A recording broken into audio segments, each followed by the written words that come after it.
സ്നേഹിതരെ, ഒരു ചെറിയൊരാശയം നിങ്ങളുടെ ചിന്തയ്ക്കും ശ്രദ്ധയ്ക്കും വേണ്ടി ഒന്ന് മുമ്പോട്ട് വെക്കുകയാണ്. ജീവിത ചെലവ് കഠിനമാണെന്നുള്ളത് ആരുടെയും സാക്ഷ്യം നമുക്ക് ആവശ്യമില്ല. അതിനിടയിൽ ഉച്ചയ്ക്കൊരു ഭക്ഷണം പറ്റാത്ത വിധത്തിൽ കുറേയധികം പേര് വിഷമിക്കുന്നുണ്ട്.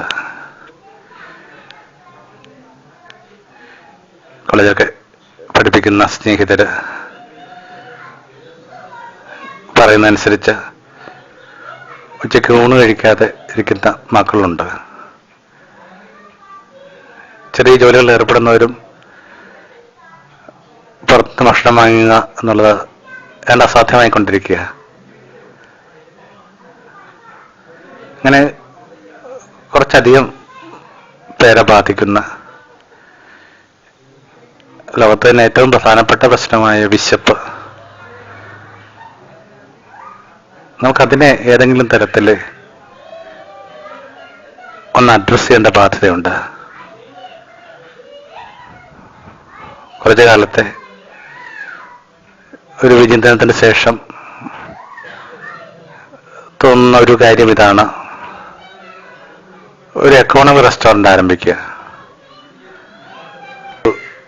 നഗരത്തിലൊരു 3 കൗണ്ടറുകൾ ഉണ്ടാവുക, കുറച്ചധികം വോളണ്ടിയേഴ്സിൻ്റെ സപ്പോർട്ടോടുകൂടി അവിടെ ഒരു പരമാവധി 20-25 രൂപയോ വരുന്ന വിധത്തിലുള്ള ഉച്ചഭക്ഷണം കൊടുക്കുക. 15 രൂപ ഒരു പ്രാതല്. അത്ര എളുപ്പമല്ല ഇതെന്ന് മനസ്സിലാക്കാൻ ചെറിയ ബുദ്ധി മതി. സെൻട്രൽ കിച്ചൺ എന്നൊരു കൺസെപ്റ്റിൽ പാചകപ്പെടുത്തി 3 ഇടങ്ങളിൽ കൊടുക്കുക എന്നൊക്കെ ഉള്ളൊരു രീതിയൊക്കെ കാണുന്നത്. ഇനിയും കുറച്ചൊരു ക്ലാരിറ്റി ആവശ്യമുള്ളൊരു വിഷയമാണ്. ഇതിനകത്ത് ഒത്തിരി പേരുടെ ഒരു ഗുഡ് വില്ല് നമ്മൾ പ്രതീക്ഷിക്കുന്നുണ്ട്. ഒരു റിസർവ് എന്നൊക്കെ പറഞ്ഞൊരു സങ്കല്പം പുറത്തുണ്ട്. ഉദാഹരണത്തിനായിട്ട് നമ്മൾ ഊണിന് 25 രൂപ എന്ന് ഫിക്സ് ചെയ്യുന്ന വിചാരിക്കുക. പച്ചക്കറി ഊണ് തന്നെയാണ്. അത് കുറച്ചുകൂടി കൈകാര്യം ചെയ്യാനും സൂക്ഷിക്കാനും ഒക്കെ സഹായിക്കുന്ന ഒരു കാരണം കൂടിയുണ്ട്. ഒരു കുറച്ച് ഭേദപ്പെട്ട സാഹചര്യമുള്ള ഒരാൾക്ക് അവിടെ ഒന്ന് ഭക്ഷണം കഴിക്കാം. അതിന് നമ്മൾ ഇതിൻ്റെ ഒരു വെൽവിഷായിട്ട് എടുക്കുക. അയാൾ ഒരു ഭക്ഷണം കഴിച്ചിട്ട് പോകുമ്പോൾ ഒരു 100 രൂപയോ 50 രൂപയോ കൊടുത്തിട്ട് പോകുന്നു. അതിൻ്റെ അർത്ഥം 3 അല്ലെങ്കിൽ 50 രൂപ 50 ഊണോ അയാൾ റിസർവ് ചെയ്യുക. ഏതെങ്കിലും ഒരു വിശക്കുന്ന അതിനാവശ്യമുള്ളൊരു വ്യക്തിക്ക് പിറ്റേന്ന് ആ ഊണ് അവിടെ വന്ന് കഴിക്കാൻ പറ്റും. റിസർവ് ഊണ് നമ്മൾ ഡിസ്പ്ലേ ചെയ്യും. ഇത്ര ഊണ് ഇവിടെ ഇന്നുണ്ട്. നമുക്ക് അങ്ങോട്ട് ഒരാളെ പറഞ്ഞു വിടാൻ പറ്റും. കുറച്ച് ഇങ്ങനെ സാധാരണ മനുഷ്യർ ഉദ്ദേശിച്ചും ഏറ്റവും സാധാരണമായ ഭക്ഷണം വിളമ്പുന്നതുകൊണ്ടും ഇതിൻ്റെ സൗകര്യങ്ങൾ നമ്മൾ കോംപ്രമൈസ് ചെയ്യുന്നില്ല. ഒരുമിച്ച് ഇരിക്കാൻ പറ്റുന്ന വിധത്തിലുള്ള ഒരുമിച്ച് എന്തെങ്കിലുമൊക്കെ ഇല്ലും. പിന്നീട് ഒരുപക്ഷെ ഈ റെസ്റ്റോറൻറ്റ് പ്രവർത്തനം കഴിയുമ്പോൾ ആയിട്ട് തന്നെ ഇരുന്ന് എന്തെങ്കിലും പുസ്തകം വായിക്കാൻ പറ്റുന്ന വിധത്തിലൊക്കെയാണ് നമ്മളതൊന്ന് മനസ്സിൽ കാണുന്നത്. ക്ലീൻ ആയൊരു സ്ഥലം നമ്മുടെ ഒരു സങ്കല്പം, സ്വപ്നം. ഒരു ടോയ്ലറ്റ്, വളരെ ഹൈജീനിക് ആയിട്ടുള്ളൊരു ടോയ്ലറ്റൊക്കെ ഒരു മസ്റ്റാണ്. എന്തെങ്കിലും തരത്തിൽ ഇങ്ങനെ ഒരു ഔദാര്യം എന്ന നിലയിൽ മനുഷ്യൻ ഭക്ഷിച്ചു പോകുന്ന ഇടവായിട്ട് ഇതിനെ നമ്മൾ സങ്കല്പിക്കുന്നില്ല. അതുകൊണ്ട് തന്നെയാണ് ഇത്തരമുള്ള കൊടുക്കൽ വാങ്ങലുകൾ ബോധപൂർവ്വം നിലനിർത്തുന്നത്. കാവലെന്ന് പറഞ്ഞ് കുറച്ചു കാലമായിട്ട് സത്യം പറഞ്ഞെന്നാൽ ഇതിനോട് ഒരുതിനെ അഫിനിറ്റ് പുലർത്തുകയും എന്നാൽ കാര്യമായിട്ടൊരു പ്രവർത്തനങ്ങളിൽ ഏർപ്പെടുകയും ചെയ്തിട്ടില്ല എന്നുള്ളത് അതിൻ്റെ ഒരു കൗതുകരമായൊരു ഏറ്റുപറച്ചിലാണ്. ആ കാവല് ഒരുപക്ഷെ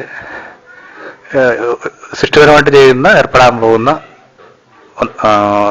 ആദ്യത്തെയോ അല്ലെങ്കിൽ ആദ്യത്തെ പ്രവർത്തനങ്ങൾ ഒന്നായിരിക്കും ഇതെന്ന് വിചാരിക്കുന്നു.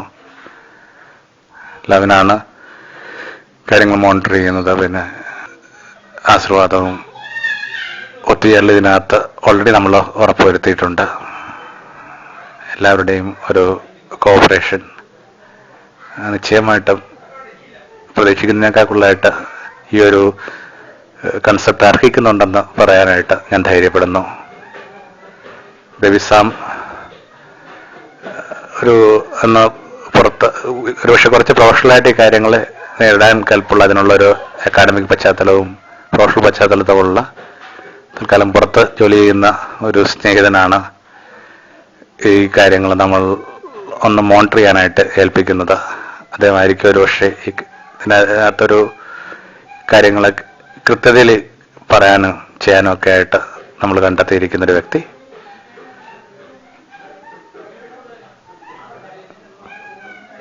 ഇതിനൊരു പേര് നമ്മൾ മനസ്സിൽ കാണുന്നുണ്ട്. അഞ്ചപ്പം എന്നാണ് പേര്. ഈ പേര് വാസ്തവത്തിൽ ഞങ്ങൾ എൻ്റെ സ്നേഹിതരായ ഡാനിക്ക് ഈ പേര് ആദ്യം സജസ്റ്റ് ചെയ്ത് വേറൊരു പശ്ചാത്തലത്തിലാണെന്ന് മാത്രമേ ഉള്ളൂ. ആ പേരിന് വലിയ അർത്ഥവ്യാപ്തിയുണ്ട്. വലിയൊരാൾക്കൂട്ടം ഇങ്ങനെ പട്ടിണിയിൽ പെട്ട് വഴിവകത്ത് വീണു പോകുമെന്ന് ഭയന്നൊരു ഗുരു ചോദിച്ചവർക്ക് ഭക്ഷിക്കാൻ എന്തുണ്ട്? വളരെ പെട്ടെന്ന് പരിഹാരം വന്നു. 200 ദിനാരം ഉണ്ടായിരുന്നെങ്കിൽ നമുക്ക് ഇവർക്ക് വേണ്ടി ഭക്ഷണം വാങ്ങാമായിരുന്നു. യേശു അവരോട് പറഞ്ഞു, നിങ്ങളുടെ കൈവശം എന്തുണ്ട്? അപ്പോൾ ഒരു ചെറിയ കുട്ടി തൻ്റെ കൈവശമുള്ള 5 അപ്പം എടുത്തുയർത്തി അവൻ്റെ കൈകളിലേക്ക് വെച്ചു കൊടുത്തു. ഒരുപക്ഷെ ലോകത്തെ ഏറ്റവും പരിഹസിക്കപ്പെട്ട കുട്ടികളിൽ ഒന്നതായിരിക്കണം. വലിയൊരു പുരുഷാരത്തെ വിശപ്പിന് മുമ്പിൽ ഈ 5 അപ്പം എടുത്തോളൂ എന്ന് പറഞ്ഞു നിൽക്കുന്ന കുട്ടി. പക്ഷെ ആ ഒരു ഗുഡ്വിൽ നിന്ന്, അവൻ്റെ ഒരു സഹാനുഭൂതിയിൽ നിന്ന് വലിയൊരു അത്ഭുതം ആരംഭിക്കുക. ഭക്ഷിച്ച് തൃപ്തരായി. നിങ്ങളുടെ കൈവശം എന്താ ഉള്ളത്? ചിലതിനകത്ത് അവർ കഠിനാധ്വാനം കൊടുക്കാൻ തയ്യാറാണ്. കൃഷിക്കാര് കാര്യമായ പേശലുകളില്ലാതെ അവർ വിഭവങ്ങൾ ഇവിടെ കൊടുക്കാൻ തയ്യാറാണ്. ബർത്ത്ഡേക്ക് കുറച്ച് അരിയോ പച്ചക്കറിയോ ഇതിന് കൊടുക്കാൻ വേണ്ടി വേറെ ചിലർ തയ്യാറാണ്. കൈവശമുള്ളത് എത്ര ചെറുതും ആയിക്കൊള്ളട്ടെ, അതിനകത്തുനിന്ന് വലിയൊരു അത്ഭുതം ഉണ്ടാകും. കാരണം മനുഷ്യൻ വിശക്കരുതെന്ന് ദൈവം ആഗ്രഹിക്കുന്നുണ്ട്. സ്നേഹം. ബോബി ജോസ് കട്ടിയാട്, കപ്പച്ചിൻ.